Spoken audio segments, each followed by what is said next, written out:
Hi guys, I'm Shandor, welcome to my cinema. Happy New Year everybody! Today I'm about to watch Woody Allen's 2011 fantasy comedy movie, Midnight in Paris. I watched Play It Again Sam on this channel not too long ago and I absolutely loved it, and actually quite a few of you said that this is one of his best movies. Now, I don't think he's gonna appear in this movie, he just wrote and directed it, and the main leads are gonna be played by Owen Wilson and Rachel McAdams. That's all I know about this movie, so let's not waste any more time. Here comes Midnight in Paris. 3, 2, 1.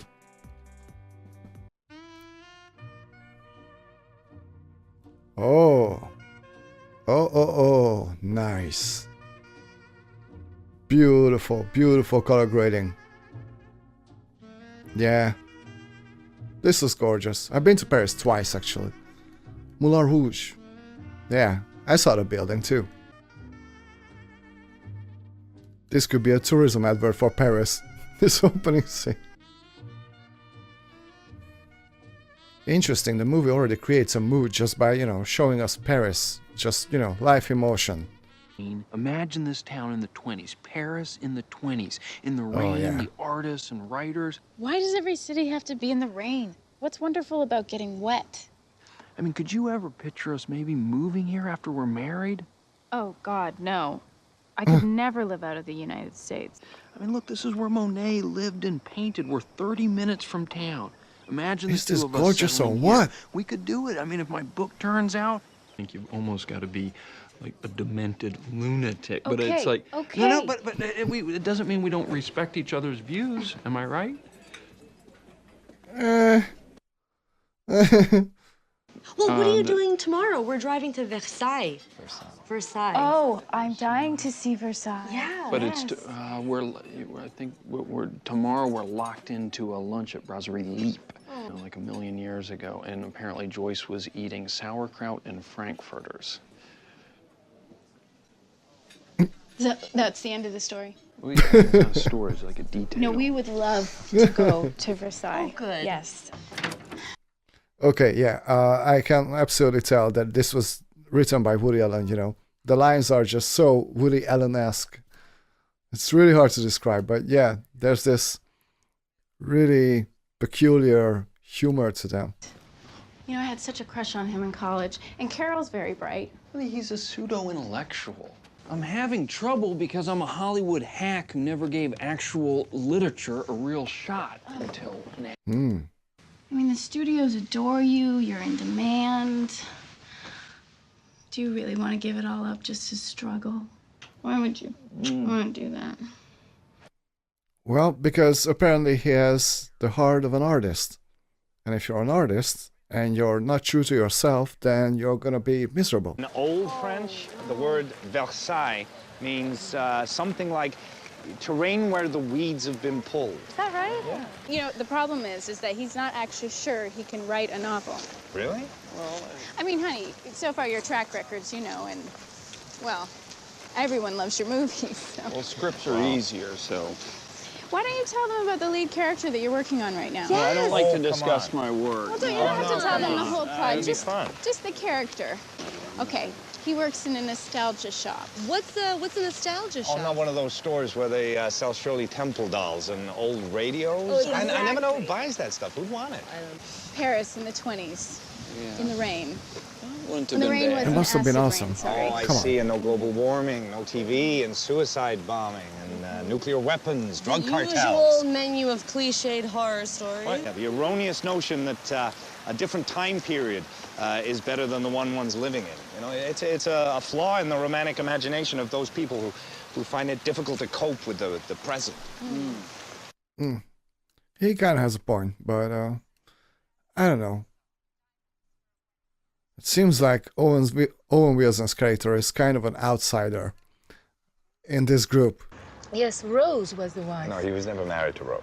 Yes, he did marry Rose in the last year of their lives. I think you're Last mistaken. year. Are you arguing with the guide? Yes, I am. She's right. I recently read a 2-volume biography on Rodin, and Rose was definitely the wife, Camille the mistress. When did you read the biography on Rodin? Me? Yeah. Why would I read a biography on Rodin? Have you tasted the 61? It is divine. Though Paul picked it out. I didn't. What? What's happening? What's happening? Slightly more tannic. See, Owen Wilson's out of the picture again. He'd rather drink some wine.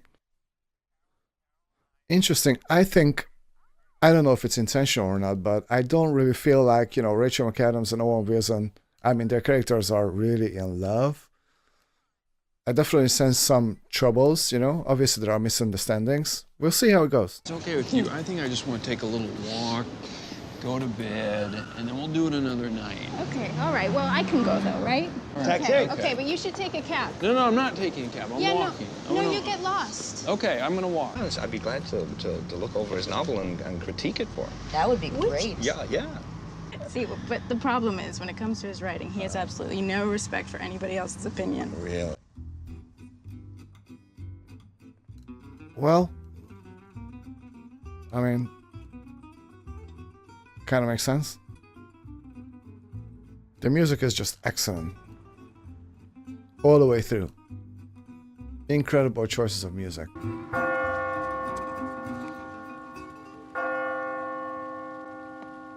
Is it midnight? I guess so. So he got lost in Paris. Come on, have a drink. Have a drink. Come on. What the heck is happening? Okay. Give me your hand. Okay. Sit down here. Just random people. Why not? I'm Zelda, by the way. right. Oh, Scott? Yeah. Scott. Yes, come what on is here. it, sweetheart? Here's a rider from Tom Hiddleston. Where? California. Scott Fitzgerald. And who are you, old sport? Gil. The same names as...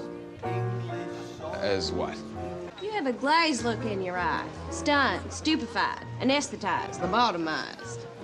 Great lines. I know. I could be one of the great writers of musical lyrics. Not that I can write melodies, and I try. Oh, I get what's going on. That's not possible. He's back in his 20s, isn't he? Oh, I'm sorry. Don't you know the host? Some friends have gotten together a little party for Jean Cocteau. Jean Cocteau. He's back in his 20s. Now, this is a writer. Gil. Yes? Gil. Gil Pender. Gil Pender. Hemingway. Hemingway. Yeah, I'm actually a huge Mark Twain fan. I think you can even make the case that all modern American literature comes from Huckleberry Finn. You box? No. No. I mean, it's about a man who works in a nostalgia shop. What the hell is a nostalgia shop? A place where they sell old things, memorabilia, and does that sound terrible? No subject is terrible if the story is true.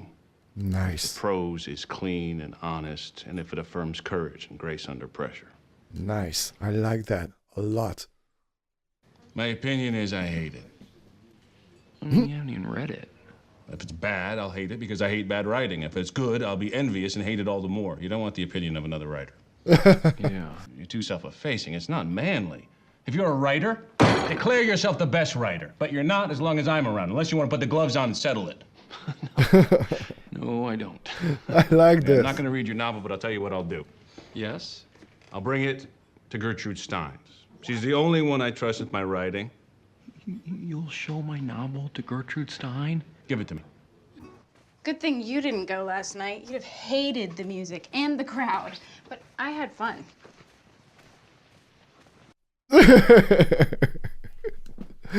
Well, I think I'm going to stay here and do some work on my novel because there's a little polishing I want to do. No, you can do that later. Mom said we can use her decorator's discount.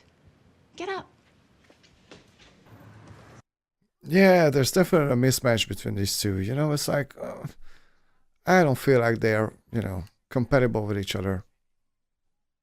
Maybe I'm wrong, but that's just a feeling I get.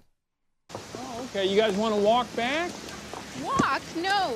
It's starting to rain. No, it'll be nice walking in the rain. It's No, beautiful. No, there's nothing beautiful about walking in the rain. There is. Why are you carrying that manuscript around? You'll will see. And when you do, your jaw is gonna drop, okay? Is it gonna happen, actually? I might think. So if I'm saying it's incredible, it's... Okay. Yeah, I'm pretty sure it's not gonna happen. It's just like a one-shot deal. It's The midnight. clock struck midnight. Exactly. Hi, Mr. Hemingway. Here, let me just jump in. This is just... This is charming, you know?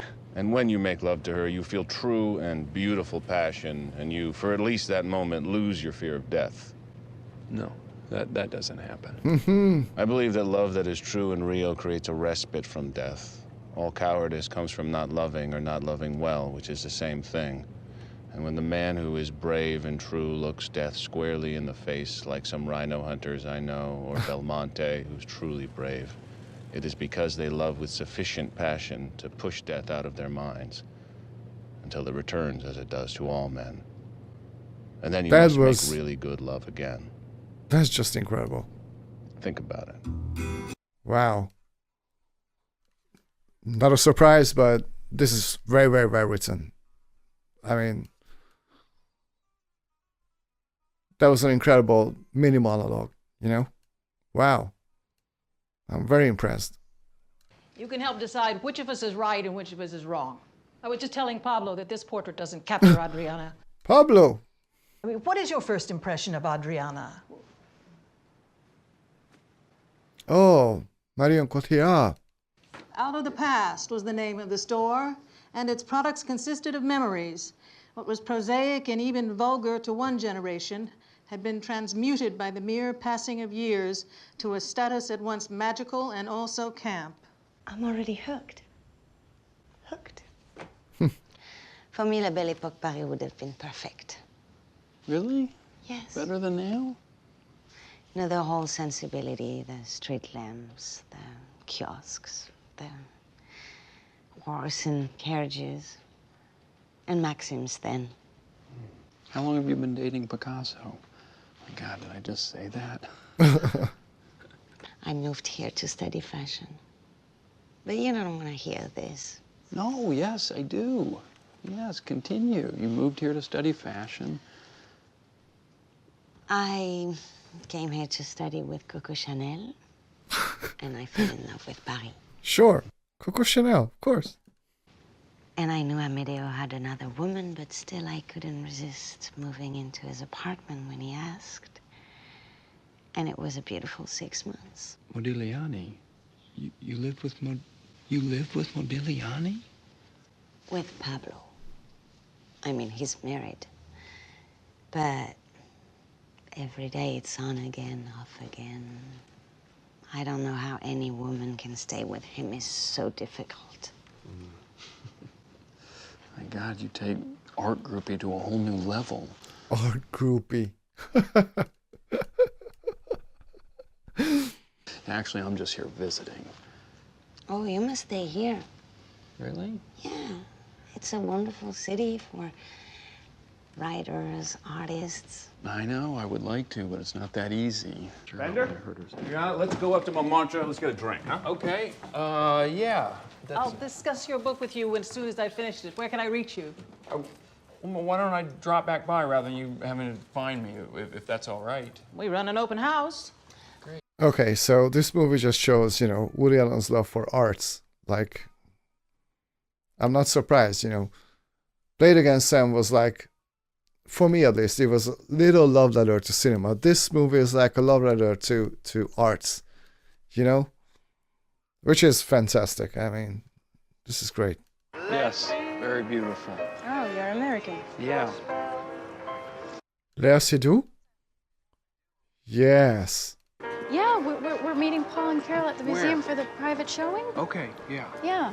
Okay, so I've been noticing the camera work, you know, it's really, really subtle, but at the same time, there are so many very, very cleverly shot sequences. What a beautiful wide shot. Really? Gil, just pay attention. You might learn something. Okay, well, if I'm not mistaken, this was a failed attempt to capture a young French girl named Adriana from Bordeaux, if my art history serves me, who came to Paris to study costume design for the theater. And I'm pretty sure she had an affair with Modigliani, then Braque, which is how Pablo met her, Picasso. Of course, what you don't get from this portrait is the subtlety in her beauty. She was just a knockout. What have you been smoking? Well, Call this picture marvelous. It's more of a petite bourgeois statement on how Pablo Caesar saw her.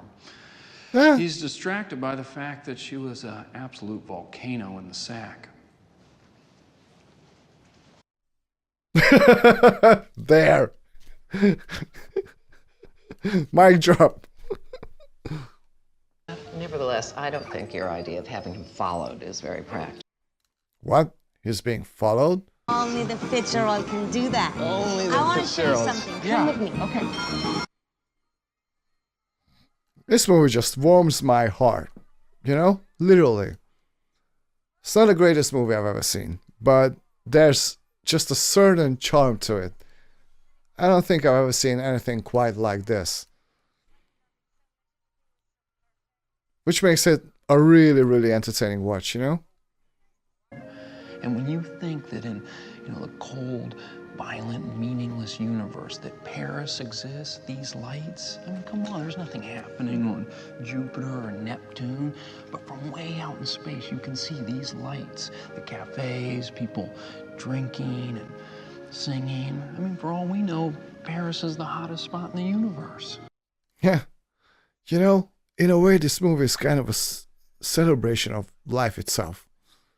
Maybe I'm very wrong about it, but that's just the feeling I get, watching this movie.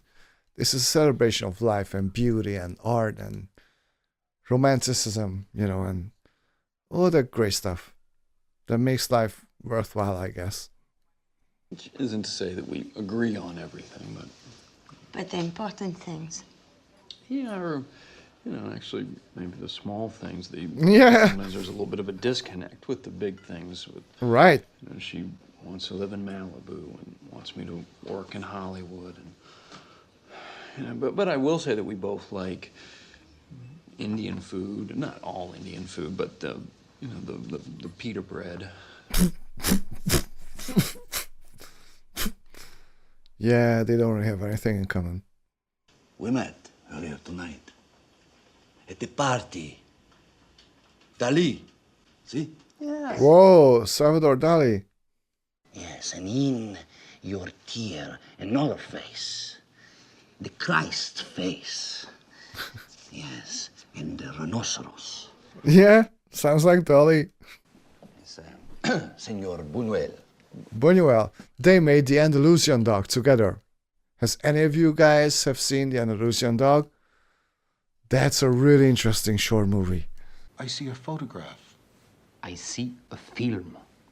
I see an insurmountable problem. I see a rhinoceros. Did you get any work done last night? I love that so much. But I mean, if we don't want to go, don't go. I'm not missing it because of you. See, yeah, it's like two different worlds. Totally. It's not gonna work out. Break up the engagement, dude. Do you think that's possible to love two women at once? Is that Carla Bruni? Both, but in a different way. It's her, right? I think it's her. I think. Monsieur Tisserand will personally keep track of the gentleman and report on his whereabouts at night. Yeah. I don't think that's gonna happen. We all fear death and question our place in the universe. The artist's job is not to succumb to despair, but to find an antidote for the emptiness of existence. I love You that. have a clear and lively voice. Don't be such a defeatist. I love that so much. Wow, that is so profound. I got goosebumps. Holy crap, that is so profound. You have any cold porter? Hi. Hey. I remember you. Feel free to call me Gil. What do I owe you? For this, 18 euros. I'm in love with an American writer I just met named Jill Pender. Oh. That immediate magic one hears about happened to me. I know that both Picasso and Hemingway are in love with me. Wow. But for whatever inexplicable reason the heart has, I am drawn by Jill and brought me a little gift, earrings they were, and we made love. Okay, buy some earrings, dude. One thing I'm noticing about the writing here is actually how much Woody Allen just matured, you know? And it's not like, you know, he wasn't a grown artist in his 30s or something when it comes to his writing. But, I don't know, just, you know, the depth of his writing here, I think, is pretty remarkable, you know? Like, some of these lines are just poems, you know? Or there's definitely something poetic about the writing in this movie, which I really appreciate. Is there someplace where we can talk maybe more quiet? Sure. Come on. Does this look gorgeous or what? You know, I'm not a very nostalgic person, but this movie is just full of, you know, nostalgia, and it's done right, and I really appreciate it. I figured this was gonna happen. I did feel for a minute there while I was doing it like I was immortal. But you look so sad. His life is too mysterious. He said he felt immortal, you know, which means he didn't fear death at that moment. Look.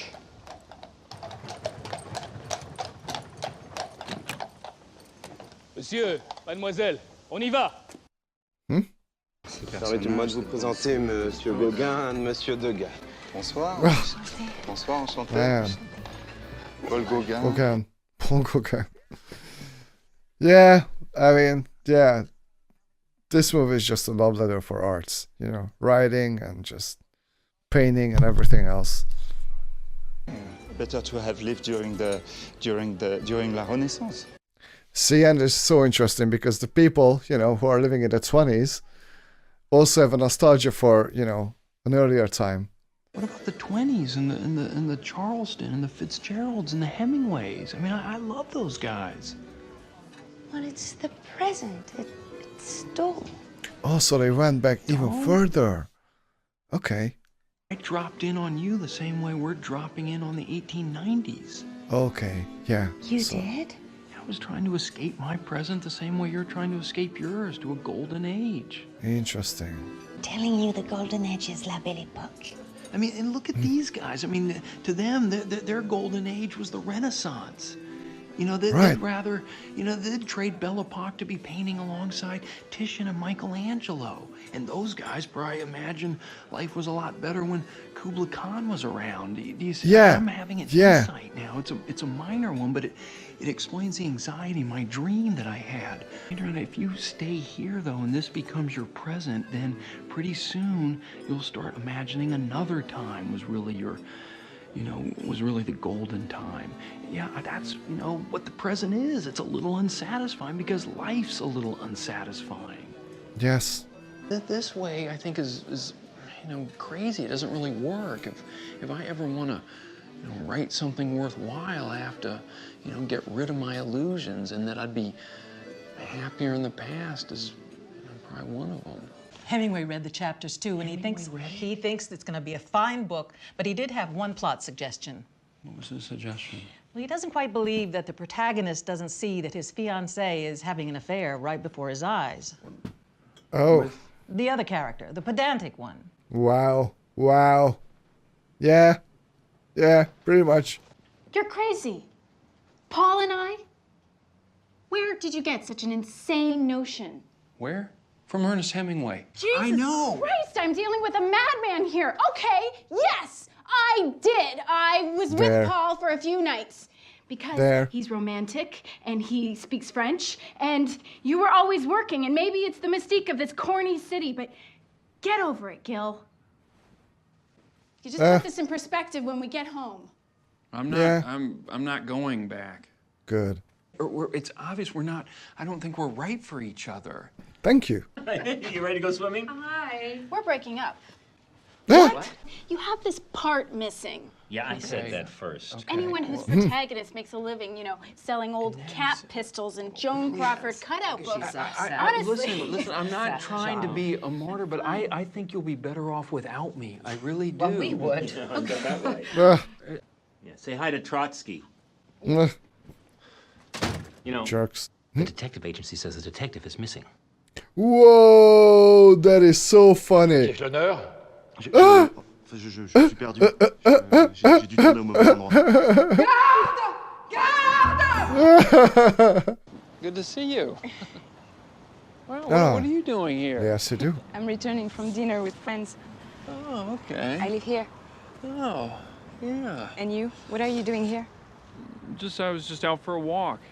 You know, I thought about you the other day because Really? my boss got a whole new album of Cole Porter songs.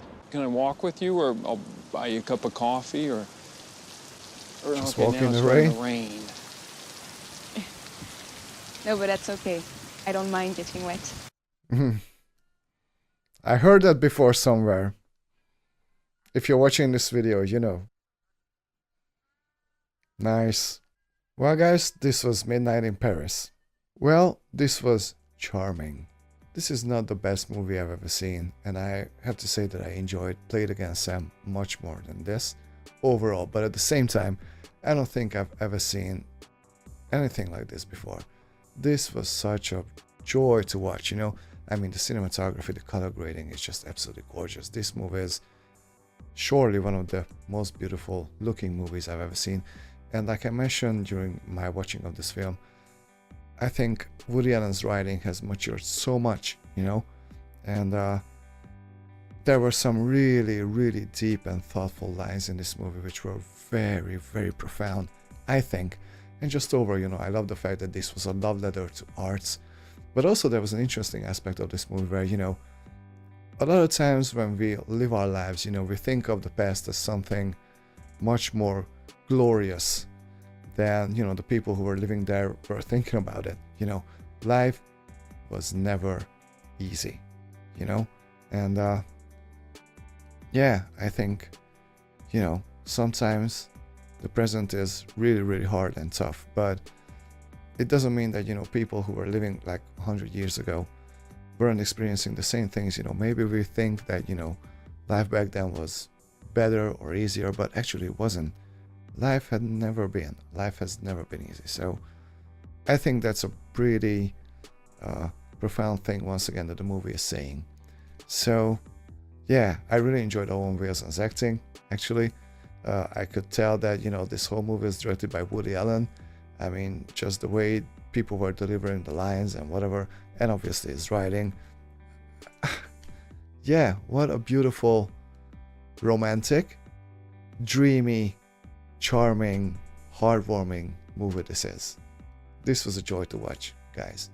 Thank you so much for watching this movie together with me. If you enjoyed this video, please hit the like and subscribe, and see you all next time at the cinema.